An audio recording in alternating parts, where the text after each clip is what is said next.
বন্ধুরা আজকের আমার দুপুরে কি কি মেনু আছে আপনাদের সঙ্গে তো শেয়ার করছি। নমস্কার বন্ধুরা, প্রতিদিনের মতো রিঙ্কুর সাধারণ রান্নাঘরে আপনাদেরকে অনেক স্বাগত জানাই।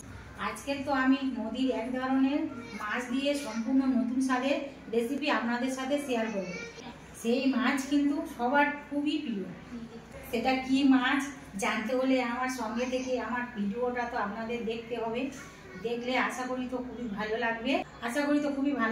ভালো লাগলে লাইক করে বন্ধুদের সঙ্গে শেয়ার করবেন আর আমার ছোট চ্যানেলটিকে প্লিজ সাবস্ক্রাইব করবেন। এখন তো আমি কড়া বসে দিয়েছি, এবারে গ্যাস ওভেন কড়া ততক্ষণ গরম হোক।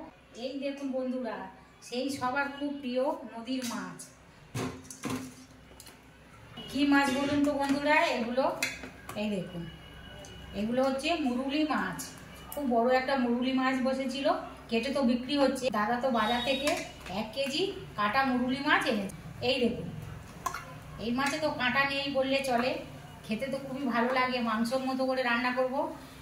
এই মুরুলি মাছ অনেকে আবার শঙ্কর মাছও বলে, আমরা তো মুরুলি মাছ বলি। এই মাছ তো আজকে এমনভাবে রান্না করব, খাসির মাংসকে হার মানাবে। খাসির মাংস তো খেতে হবে। 1 কেজি মাছ আনার পরে ভালো করে পরিষ্কার করে ধুয়ে কেটে বেছে নিয়েছি। এই দেখুন পিসগুলো, দেখুন কত সুন্দর পিসগুলো। আর মাংস মতো খেতে তো খুবই ভালো লাগে। আমাদের বাড়িতে তো সবাই খুব ভালোবাসে। এই মাছগুলো ধুয়ে জল ঝরিয়ে রেখেছি। এবারে নুন হলুদ মাখিয়ে নেব। 1 চামচের মতো নুন দেব, হলুদের গুঁড়ো দেব ছোট চামচে 2 চামচ, ঝাল লঙ্কার গুঁড়ো দেব,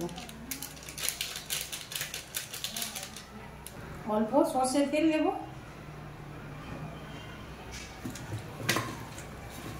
এবার হাত দিয়ে ভালো করে ঝাল হলুদ নুন মাখিয়ে নেব। আজকে তো আমি ঝাল শঙ্কর মাছের কষা বানাবো। একটা পাতিলেবু নিয়েছি।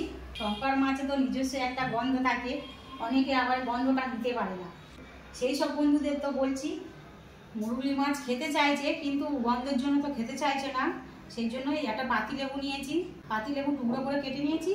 এবারে এই মাছের মধ্যে পাতিলেবুর রস দেব। এইভাবে পাতিলেবুর রস দিলে তো এর যে গন্ধটা থাকে সেটা দূর হয়ে যাবে। খাওয়ার সময় তো খুব ভালো লাগবে। বেশি দেবো না, একটা পাতিলেবুর হাফ দিয়েছি। এবার হাত দিয়ে ভালোভাবে মাখিয়ে নেব।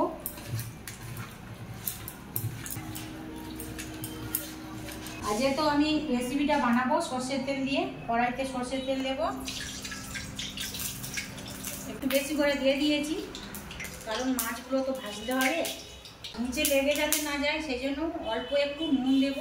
তেল যাতে না ছিটকায় সেই জন্য অল্প একটু হলুদের গুঁড়ো দেব। দিয়ে কড়ার গায়ে একটু লাগিয়ে নেব। হাতে যদি সময় বেশি থাকে মাছে তো লেবু রস নুন লঙ্কা হলুদ মাখিয়ে একটু বেশিক্ষণ সময় রেখে দিলে তো খুবই ভালো হবে। আমার হাতে তো বেশি সময় নেই, সেই জন্য মাখিয়ে সঙ্গে সঙ্গে তেলের মধ্যে দিয়ে দেবো। তেল তো এদিকে গরম হয়ে গিয়েছে, তেলের মধ্যে একে একে নুন হলুদ মাখানো মাছ দেবো।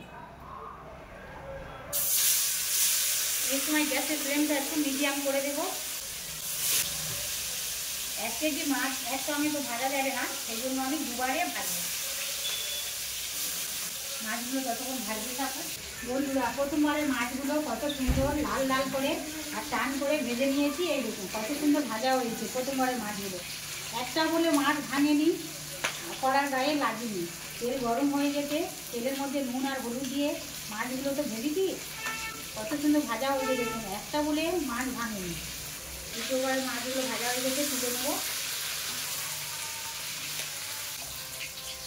কড়ার মধ্যে তো তেল আছে, আর তো তেল নেবো না। এই তেলে আমার রেসিপিটা বানানো হয়ে যাবে।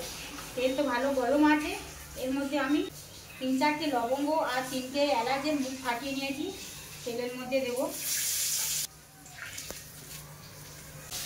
ফোড়ন থেকে তো খুব সুন্দর একটা স্মেল বেরোচ্ছে। এই রেসিপিটাতে একটু পেঁয়াজ রসুন ঝাল লঙ্কার গুঁড়ো বেশি দিলে তো ভালো লাগবে খেতে। 3টে বড় সাইজের পেঁয়াজ টুকরো করে কেটে নিয়েছি, তেলের মধ্যে দেবো।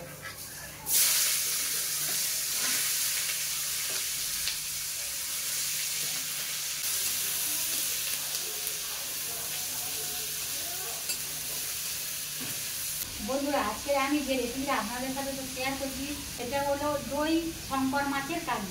সম্পূর্ণ তো আলাদা স্বাদ, আর খুবই সহজ সরল, বাড়িতে থাকা একেবারে সাধারণ মশলা দিয়ে এটা বানাতে এত সহজ যে কেউ তো বাড়িতে অনায়াসে বানাতে পারে।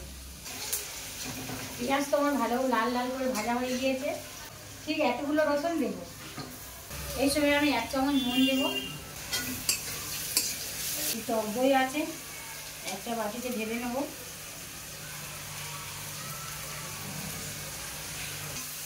রসুনের কাঁচা গন্ধ চলে গেছে। 2টো টমেটো টুকরো টুকরো করে কেটে রেখেছি, মশলার মধ্যে দেবো।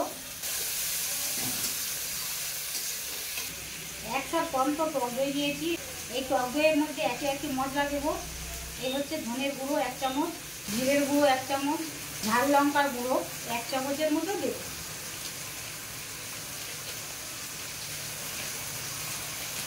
আমার মনে হয় এই রেসিপিটাকে ঝাল লঙ্কার গুঁড়ো দিয়ে বানালে খেতে খুবই ভালো লাগবে। আর কেউ যদি মনে করে কাঁচা লঙ্কা দিয়েও বানাবো তাও বানাতে পারেন।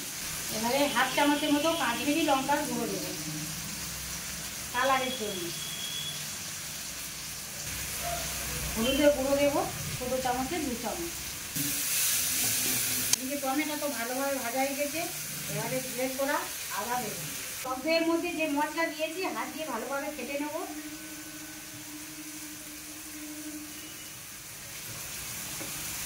অল্প একটু জল দেবো।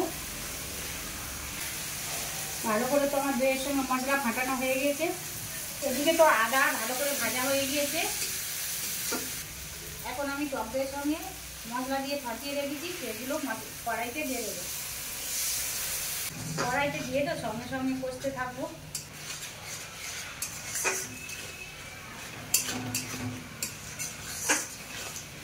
ঢাকা দিয়ে তো মশলা কষা হচ্ছিল, ঢাকা খুলে দেবো। ঢাকা দিয়ে কষলে মশলা খুব তাড়াতাড়ি ভালোভাবে কষানো হয়ে যায়। আর যে পেঁয়াজগুলো বড় বড় দানা দানা থেকে যায় তো পেঁয়াজগুলো ভালোভাবে গলে যায়। আর তো কোনো মশলা দেওয়ার নেই, যা মশলা সব তো দিয়েছি। আর সব মশলা কাঁচা গন্ধ চলে গিয়েছে, টমেটো তো গলে গিয়েছে, মশলা ভালোভাবে কষানো হয়ে গিয়েছে। মশলা কষানোর উপর নির্ভর করবে আজকে যে আমি মুরুলি কারিটা বানাচ্ছি তার টেস্ট বা স্বাদ। মশলা যত ভালো কষানো হবে মুরুলি কারিটা খেতে খুবই ভালো লাগবে। এই সময় অল্প একটু চিনি দেবো, খুব অল্প একটু চিনি দিয়েছি, যেহেতু টক দই আর টমেটো আছে আর এর টেস্টটাও বাড়বে, ওই জন্য অল্প একটু চিনি দিয়েছি। মশলা তো কষানো হচ্ছে, এই সময় গ্যাসের ফ্লেমটা মিডিয়াম করে দেবো। এবার আমি একটা থালা ঢাকা দেবো, দিয়ে মশলা করবো। মশলা তো ভালোভাবে কষানো হয়ে গেছে, মশলা থেকে তেল ছেড়ে দিয়েছে। এবার আমি জল দেবো। এই জলটা তো উষ্ণ গরম করে রেখেছি, আমি গরম জল ব্যবহার করছি, ঠান্ডা জল দেবো না। গরম জল দিলে তো স্বাদটা আরও ভালো হবে, সেই জন্য আমি উষম গরম জল করে নিয়েছি, গরম জল দিয়েছি।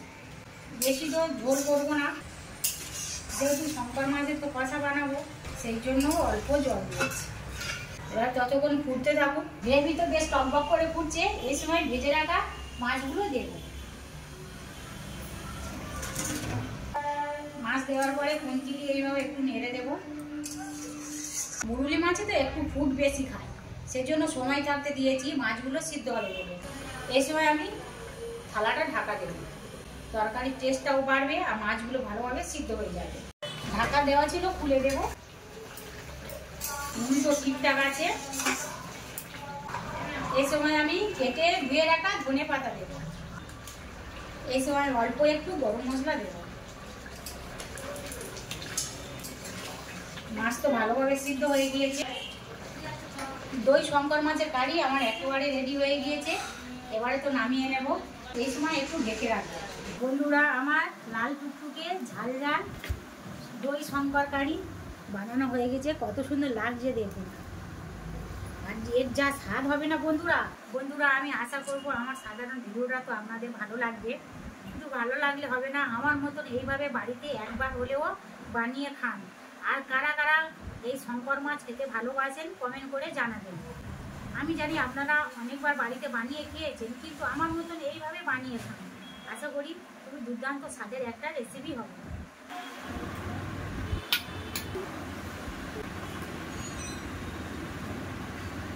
বন্ধুরা, আজকের আমার দুপুরে কী কী মেনু আছে আপনাদের সঙ্গে তো শেয়ার করছি। সব কিছু তো নিজের হাতে বানিয়েছি।